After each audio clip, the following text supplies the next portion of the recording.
All right, it is now early January. We are starting to inch closer to the All-Star break, to the All-Star game. So I think it's a great time to give my All-Star predictions for this year. And in today's video, we're going to start with the Eastern Conference. I'll do the Western Conference later on this week, but I'm going to be giving my predictions on who I think deserves to start for the Eastern Conference as well as to come off the bench. Now, I would not be surprised if these are not exactly what the All-Star game lineups look like, but they are what I predict the lineups are going to be. And I do think I probably snubbed a couple players in this video that y'all are not going to agree with. And that's okay. At the end of the day, this is my personal opinion. If you disagree, feel free to leave a comment. Let me know why you disagree, and that is totally fine. Before we hop into it, if you haven't already, make sure you hit that subscribe button. Help me push towards the 2,000 subscriber mark on the channel. I'm uploading every single day, multiple videos a day. Would really appreciate it if y'all do subscribe. With that being said, without further ado, let's hop right into it and let's discuss. So we will start off with the Eastern Conference backcourt. I can show its starters here on this screen, but off the bench, I don't think I can fill them in here because you can only vote for 5 players a day. But we'll start with the Eastern Conference backcourt, and we are going to start with Mr. Jalen Brunson, who is having himself an absolutely elite season. So far this year, have been very, very impressed by what Jalen Brunson has been able to do. Another guy who, I mean, his team for one is winning a lot, which is very, very important in my all-star rankings. Now, it's not the only thing. There is 1 or 2 players on this team, on this list, who are not exactly hugely winning players right now. But Brunson is at 25 a game, almost 8 assists, a highly efficient scorer, can do it on the inside and the outside. He's leading his team to consistently high performance. I know they lost last night, as y'all watched this video, to the Magic without karl-anthony, but still, as a whole, I do think they have played really, really well, especially lately, have really found their groove as a team and look to be a serious contender in the Eastern Conference, probably the 3rd best team in the East, and it is going to be exciting to see how their season progresses. And obviously, Jalen Brunson is a huge part of that success with how elite and how efficient he has been this season. Even though he's scoring the ball a little bit less, I think he's having himself a great year. And again, the Knicks are 3rd in the East.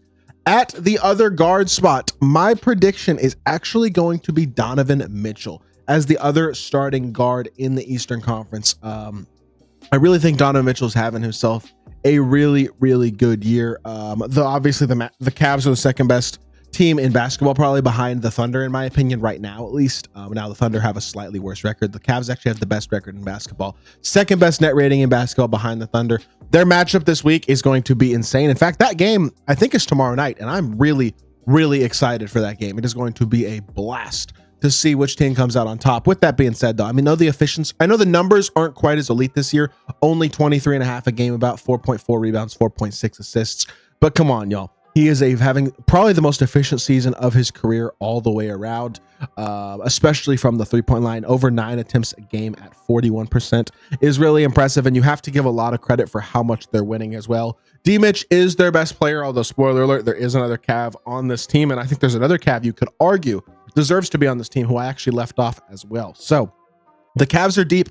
The Cavs are really good, but Donovan Mitchell is a huge reason for their success, and I'm going to give him that other starting spot. The main reason I'm giving him the other starting spot, in all honesty, is because of the winning that the Cavs have done compared to one other guard in the East who I'm having to come off the bench because his team hasn't been quite as good. I don't really think I need that all-star page, actually. So front court, we're going to start with Jason Tatum from the Boston Celtics, obviously having an elite level season, kind of hanging around the fringe of the MVP conversation. Don't really think he deserves to win it or anything, but he's certainly playing like a top 5 player in the sport. 28 a game, 9 rebounds, 5.5 assists, 46% from the field, 37% from 3, having a pretty standard Jason Tatum year, scoring the ball well, shooting it pretty efficiently. He's a good defensive player. He's rebounding the best he's ever rebounded in his career.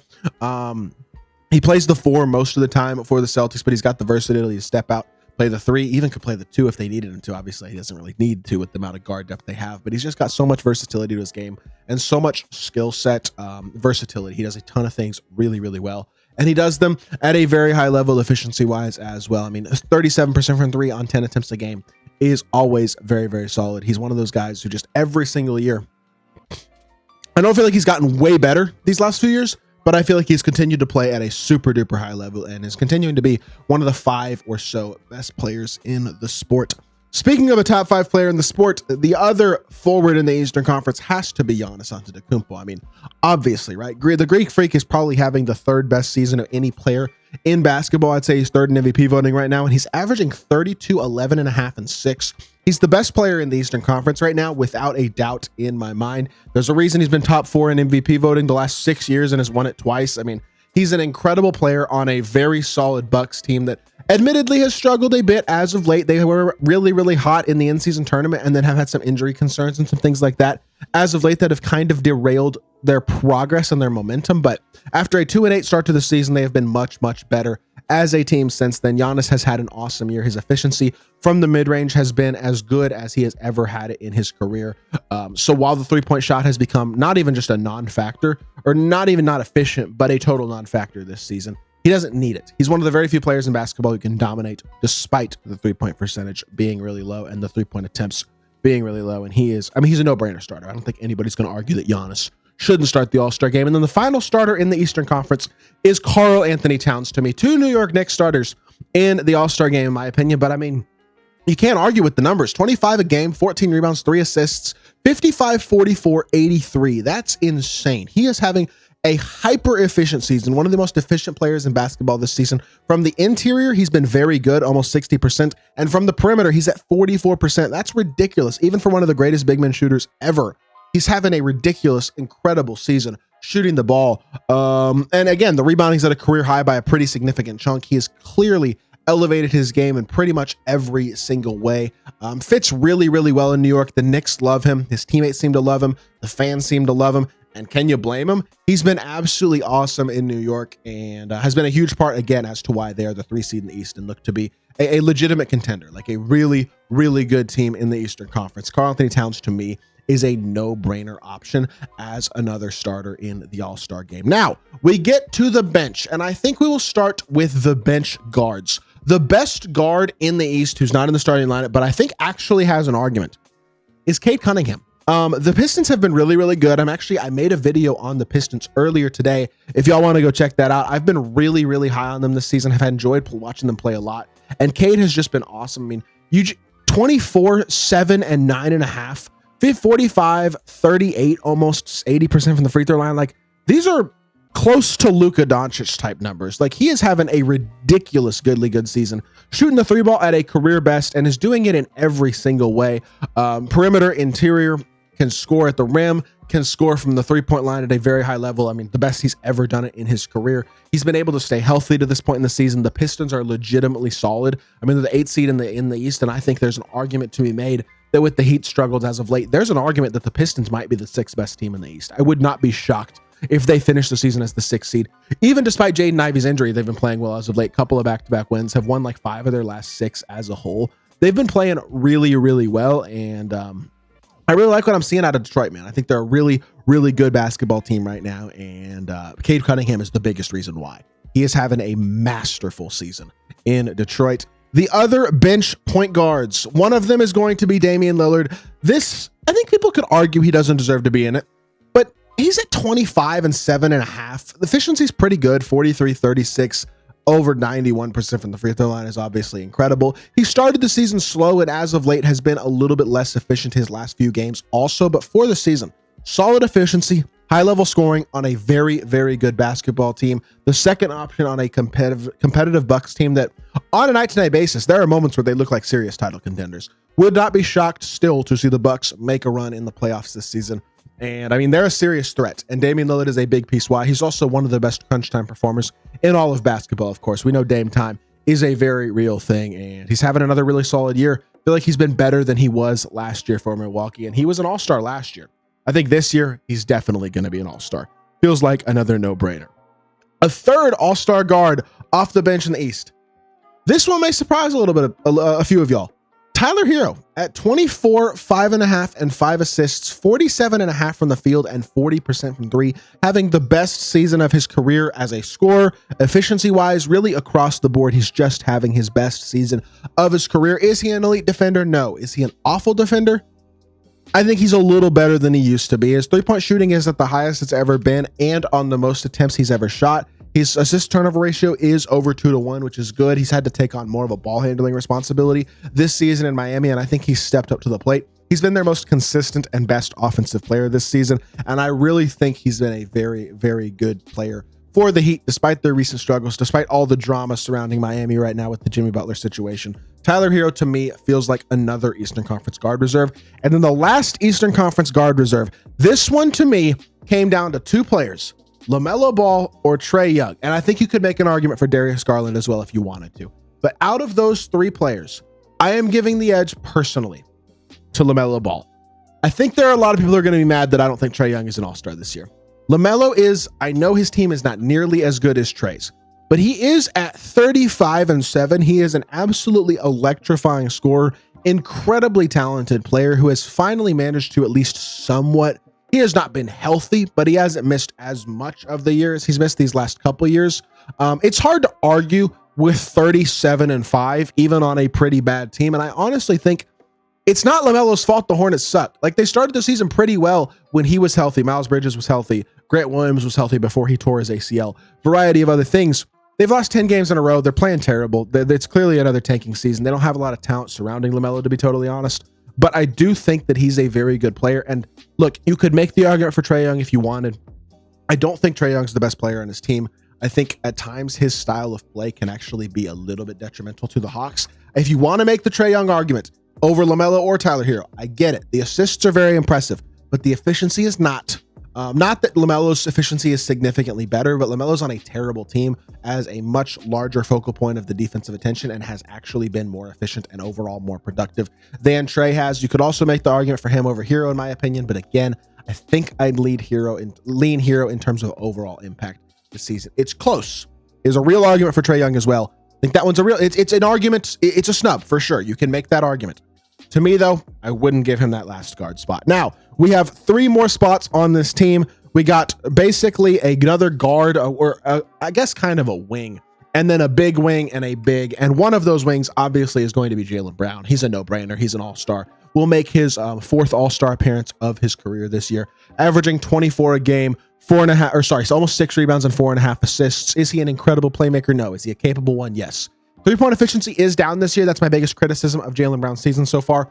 Don't think he's been amazing. He's been shooting the ball a little bit more, actually, which is contributing to the slight uptick in scoring from last season, despite a slight downtick in overall efficiency. I think Jaylen Brown, though, is probably the best pure shooting guard in basketball right now in the Eastern Conference anyway, except for maybe Donovan Mitchell. But D. Mitch is a different style of player than Jaylen Brown overall. Either way, Jaylen Brown's having a really good year for a Celtics team that, again, is a serious title contender, one of the two best teams in the Eastern Conference. There's not an argument to me that Jaylen Brown isn't an all-star. That one feels like a no-brainer. Last two players left. This might come as a bit of a surprise. I think Jalen Johnson deserves to make an all-star team this season. I know he's averaging the least points per game of any of these guys that I have as an all-star, but he's at 20-10, 51%, 33% from three, which isn't amazing, but he provides a real floor spacing attribute. He is so versatile as a guy who really does everything. He's a high-level defender. I mean, he was the guy tasked with guarding Giannis in the in-season tournament, for example. He's a high-level, versatile defender who stretches the floor, puts the ball on the floor, is a real capable shot creator, a very good rebounder, a good scorer as well. If you wanted to make the argument that Trae Young is the most important Hawk, you could make it. To me personally, I lean Jalen Johnson. I think his do-it-all ability is really, really important to that team. And I think he deserves to be an all-star, in all honesty. I felt like I only had room for one Hawk on this all-star team. I think I give the edge to Jalen Johnson. And with guys like Franz Wagner and Paulo Banchero being injured for too much of the season, in my opinion, to make the all-star team, felt like we needed one more bigger wing on this team. And I think Jalen Johnson is the perfect guy to get that spot. I would have leaned Franz or Paulo over Jalen Johnson if either of them had been healthy enough this season to, in my opinion, make the team. But you could make the Franz argument if you wanted. I just think by the time the All-Star game comes around, he still won't be back. Still won't have played enough games. To me, Jalen Johnson gets that last spot. And then a guy who I think is probably a safer All-Star pick than Jalen Johnson is Evan Mobley, who has really taken a step forward in his play this season. Also similar to Jalen Johnson, the production overall is not quite as elite as these other All-Stars. but he's one of the best defensive players in the sport, and he's shooting 42% from three on over 2.5 attempts a game. Has taken a huge step forward both in three-point volume and three-point efficiency this season, while also being a really, really high-level two-way player. Finishes at a very high level at the rim, a career-high 61% inside the arc as well. He's just having an incredibly high-level, efficient season, while also being one of the better big man defenders in all of basketball. Really versatile, skilled player who does a lot of things really, really well. I think he's probably the second best Cav. Again, Darius Garland, Jared Allen, both 100% high-level caliber players. I mean, Garland has an all-star case. And I think Jared Allen, if you wanted to make one for him, you probably could too. But to me, I give that second all-star spot to Evan Mobley. I feel like he's the second guy. His overall versatility, his improvement as a floor spacer, and his defensive ability, to me, gives him that last all-star spot. So again, this is going to be controversial. I think there are going to be people out there who are like, Trae Young's not an all-star for you? Darius Garland isn't an all-star for you? Franz Wagner's not an all-star for you? For Franz, again, it's the injury aspect. For Trae and Darius, there's just so much depth at the guard position. Had to take a couple of these guys off the list, and to me, those are the two guys who fell out of it this season. Also, guys like Tyrese Maxey, Tyrese Halliburton just haven't been good enough this season. Embiid hasn't been healthy enough. There's some other guys in the East you could make arguments for sure, but in my opinion, this is what the All-Star team should look like in the Eastern Conference this year. So again, that is Jalen Brunson, Donovan Mitchell, Jason Tatum, Giannis Antetokounmpo, and karl-Anthony Towns in the starting lineup. Off the bench, you got Jaylen Brown, Cade Cunningham, Evan Mobley, Damian Lillard, Jalen Johnson, LaMelo Ball, and Tyler Hero. So there you go. I hope y'all did enjoy this video. Let me know what y'all think of my all-star selections in the comment section down below. If you did enjoy, make sure you hit that like button, leave a comment, and subscribe. And I'll be back on more NBA content very, very soon. I appreciate y'all. Peace.